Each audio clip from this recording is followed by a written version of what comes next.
สวัสดีครับเพื่อนๆวันนี้มาสรุปเกี่ยวกับพายุสุริยะตามแนวทางที่ผมเคยได้นำเสนอไว้แล้วนะครับ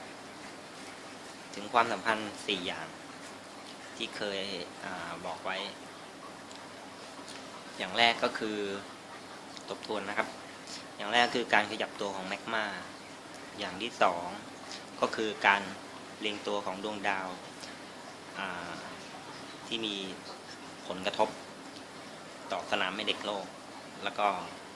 ต่อสนามแม่เหล็กของดวงอาทิตย์นะครับอย่างที่3ก็คือค่า CME หรือค่าพลังงานสนามแม่เหล็กประจุไฟฟ้าที่ระเบิดออกมาจากดวงอาทิตย์นะครับมาปะทะโลกอย่างที่4สุดท้ายก็คือดวงจันทร์นะครับที่อธิบายไปแล้ว4อย่างทีนี้การนำสูตรที่ผมเคยให้ไว้มาคำนวณหาขนาดของแผ่นดินไหวว่าอยู่ในระดับที่เป็นอันตรายการเกิดภัยพิบัติใหญ่หรือไม่นะครับก็คือแผ่นดินไหวที่มากกว่า7 ริกเตอร์ขึ้นไปนะครับอันนี้อันตราย7 8 9ขึ้นไปนี่อันตรายมากเพราะว่าถ้าเกิดในทะเลก็สามารถทำให้เกิดสึนามิได้ถ้าเกิดบนบกใกล้ที่อยู่อาศัยชุมชนก็ทำให้บ้านเรือนอาคารบ้านเรือนเสียหายได้นะครับทีนี้มันมีเงื่อนไขอยู่ว่าในสูตรที่เราจะใช้นะครับมันเป็นเงื่อนไขอย่างที่1ก็คือดวงจันทร์นะครับ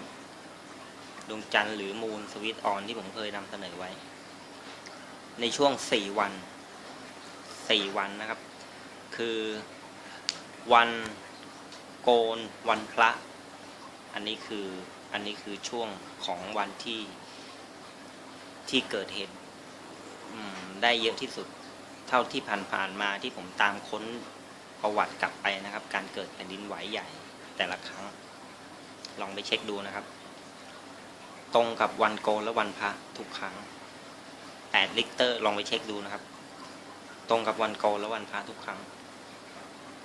ไล่ไปตั้งแต่กลับไปยุคดึกดำบรรพ์เลยครับแล้วก็มีดาวเรียงตัวทุกครั้ง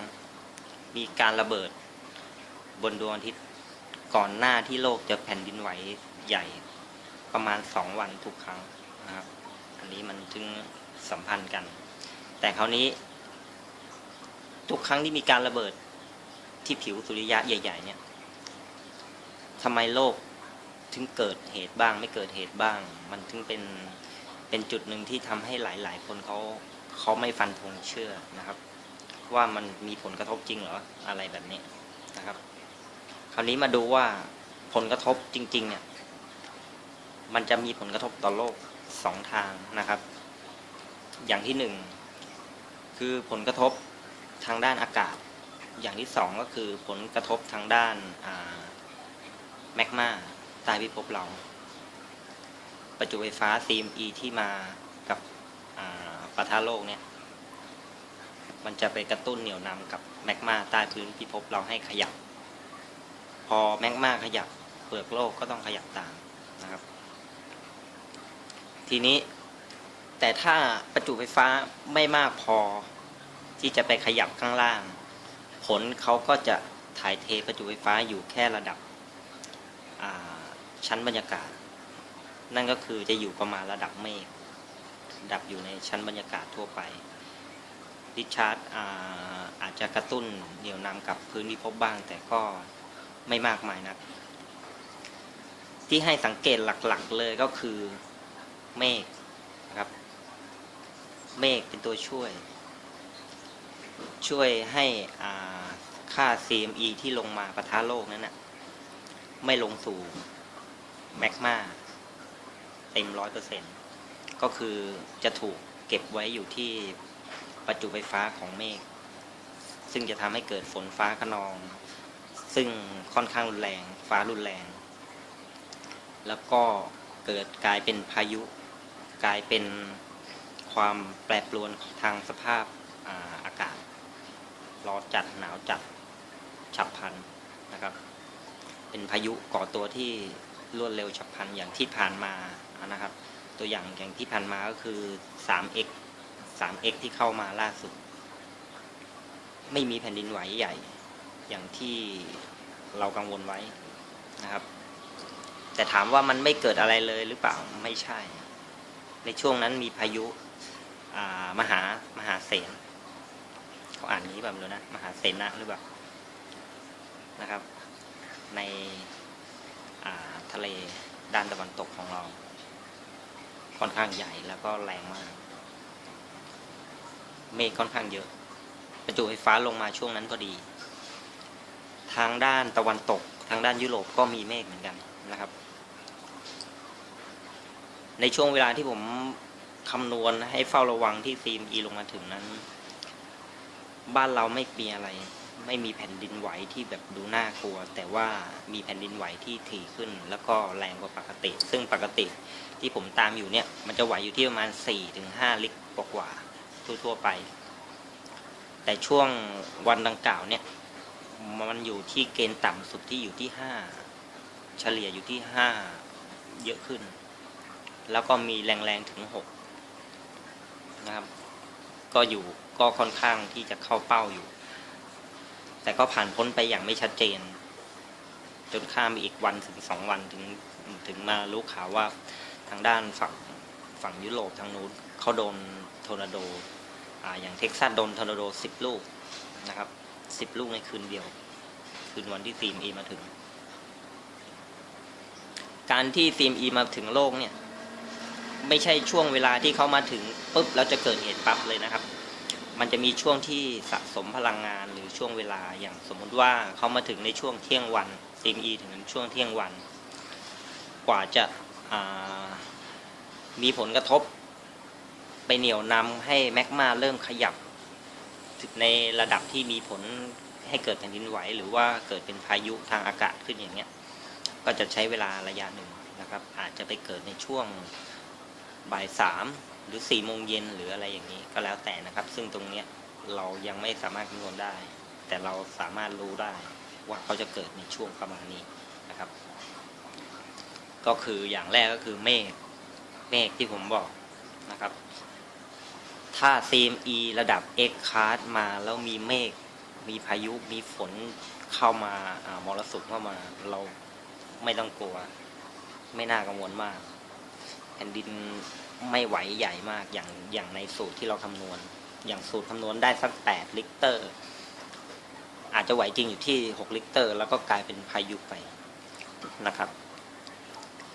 อย่างที่ได้ตามมาก็คือตอนแรกผมจะสรุปในช่วงหลัง 3x แต่พอผ่านมาอีกวัน2 วันมันมีกรณีของคาร์ด M เข้ามา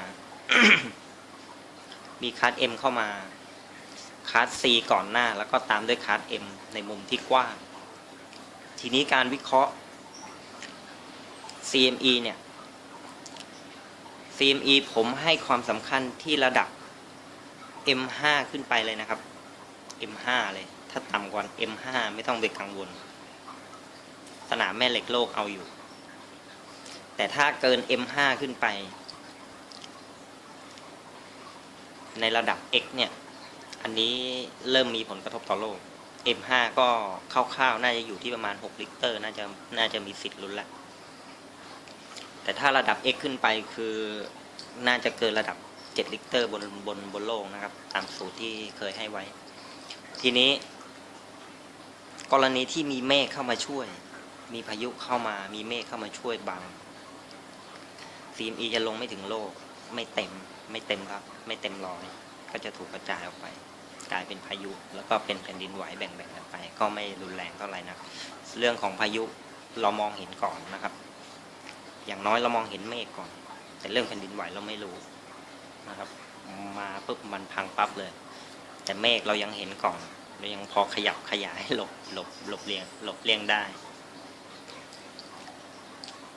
ก็คือถ้า การเตือนภัยในความสัมพันธ์ของพายุสุริยะเนี่ยหลักๆอย่างแรกคือคนพุทธได้เปรียบเรามีปฏิทินวันพระวันโกนนะครับก่อนหน้าวันโกน1 วันวันโกนวันพระหลังวันพระ1 วัน4 วันนี้นะครับบูนสวิตออนที่ผมให้ไว้ช่วงวันดังกล่าวนี้ที่เราจึงจะต้องมาดูถ้าไม่ได้อยู่ในช่วง4 วันดังกล่าวนี้เราไม่ต้องไปซีเรียสมากนะครับว่าภัยใหญ่จะเกิดไม่ต้องซีเรียสมากแต่ถ้าอยู่ใน4 วันนี้เราถึงมาดูเงื่อนไขต่อไปก็คือมีการระเบิดของดวงอาทิตย์ใหญ่ๆไหมที่เกิน M5 นะครับเกินคาด M5 ขึ้นไปถ้าต่ำกว่านั้นก็ไม่ต้องสนใจแต่ถ้ามีเกิน M5 ขึ้นไปถึงจะมาดูเงื่อนไขต่อไปก็คือมีดวงดาวเรียงตัวตรงกันไหมอันนี้คือเงื่อนไขข้อที่3นะครับถ้ามีดวงดาวเรียงตัวตรงกันอีกที่มีผลกระทบต่อโลกด้วยอีกทีนี้สูตรมันจะเริ่มเข้าไปในครบในสูตรแล้วนะครับพอครบสมมุติว่าเราคำนวณออกมาได้สัก8 ลิกเตอร์ก็มาดูว่ามีเมฆในช่วงนั้นหรือเปล่าลองไปดูภาพถ่ายดาวเทียมก็ได้นะครับว่าเมฆในช่วงคำนวณออกมาแล้วว่าCME จะมาถึงโลกในวันพรุ่งนี้อย่างนี้นะครับเวลาประมาณนี้ก็ไปดูที่เมฆว่าช่วงระยะดังกล่าวเนี่ยมีเมฆเยอะหรือน้อยถ้าเมฆเยอะก็ไม่หนักหนาแต่ให้ไประวังด้านพายุนะครับแต่ถ้าเมฆไม่เยอะอย่างช่วงเดือนกุมภามีนาช่วงนี้อากาศจะเย็นเมฆจะไม่ค่อยเยอะช่วงนั้นแผ่นดินจะไหวแรงแล้วก็ไหวเยอะนะครับแต่ถ้าช่วงเดี๋ยวเข้าหน้าฝนไปแล้วเนี่ยช่วงนี้เมฆจะเยอะมี CME มาก็จะกลายเป็นพายุเข้าหน้าฝนไปเป็นฟ้าคะนองปกติแผ่นดินไม่ค่อยไหวแต่จะกลายเป็นเรื่องของน้ำท่วมนะครับเรื่องของน้ำท่วมทีนี้ก็มาดูเรื่อง3 ข้อนี้ย้ำที่3 ข้อนี้นอกนั้นตัดไม่ต้องไปกังวลไม่ต้องไปกลัวว่าจะเกิดแผ่นดินไหวใหญ่หรืออะไรนะครับอันนี้คือเรื่องเกี่ยวกับพายุสุริยะนะทีนี้อันนี้มาคุยถึงเรื่องภัยในสายตาและในมุมมองที่ผมมองอยู่ก็คือแนวรอยเลื่อนด้านตะวันตกของบ้านเราก็มีค่อนข้างเสี่ยงแล้วก็มันเชื่อมต่อกับแนวรอยเลื่อนทางฝั่งพม่าแล้วก็แนวรอยเลื่อนในทะเลฝั่งตะวันตกของบ้านเราลงไปถึงด้านล่างแถวหมู่เกาะสุมาตรานะครับตรงนี้ถ้าจะมีแผ่นดินไหวด้านนี้เป็นไปได้แล้วก็ไม่ต้องมากแค่5-6 ลิกเตอร์ก็อาจจะมีผลกระทบเข้ามาในเมืองหลวงของบ้านเรานะครับเราไม่ต้องไปรอลุ้นถึงขนาดว่าต้องมี 7-8 ลิกเตอร์แค่5-6 ลิกเตอร์เนี่ยตึกบ้านเราก็หล่นแล้วครับถ้าพม่าไหวใหญ่ที่7 ลิกเตอร์ขึ้นไปบ้านเราน่ากลัวผลกระทบมีโอกาสเพราะว่าแนวรอยเลื่อนแผ่นเปลือกโลกบ้านเราเนี่ยโดนเขย่ารอบหมดแล้วเขย่าถี่มากแล้วก็ค่อนข้างเยอะมากมีคำเตือนอย่างหนึ่งที่เขาเตือนว่า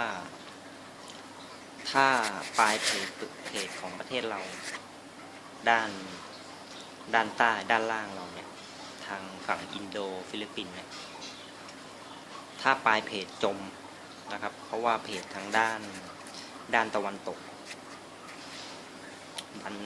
ดันเพจของเราอยู่ดันออกมาทางทิศตะวันออกซึ่งถ้าดันมากๆกดทางปลายเพจติ่งของเราเนี่ยให้มุดตัวลงจมลงใต้ทะเลสัก80 เซนหรือมากกว่านั้นน้อยกว่านั้นผมไม่ทราบตัวเลขนะแต่มีผลถึงบ้านเราแน่เพราะว่าถ้าลงไปจริงๆอย่างที่คำเตือนนั้นน่ะ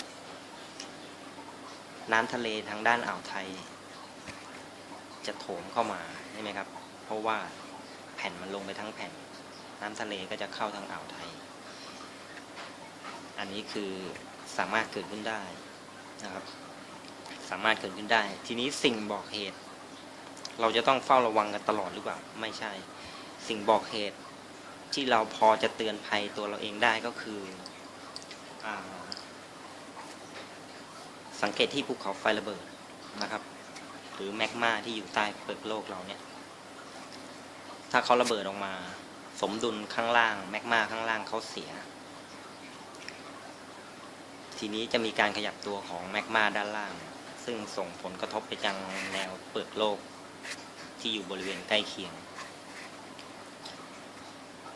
ถ้ามีการระเบิดของภูเขาไฟที่ปลดปล่อยแมกมาออกมาใหญ่ๆผิดสังเกตนะครับอันนี้คือสัญญาณที่1ร่วมกับมีแผ่นดินไหวเขย่าร่วมมาอีกก็คือแมกมาเขาหลุดออกมาแล้วทีนี้ใต้พื้นพิภพเขาขยับถ้าเขาขยับแรงมันเป็นโดมิโนซึ่งเชื่อมต่อถึงกันแนวเปลือกโลกซึ่งตอนนี้ที่อย่างที่ผมบอกคือมันหลวมโอกาสด้านอินโดจมอย่างนี้นะครับถ้าอินโดจมเมื่อไหร่มีข่าวเมื่อไหร่สิ่งที่เตรียมการไว้หนีขึ้นที่สูงที่เตรียมการไว้ต้องรีบดำเนินการเลยนะครับ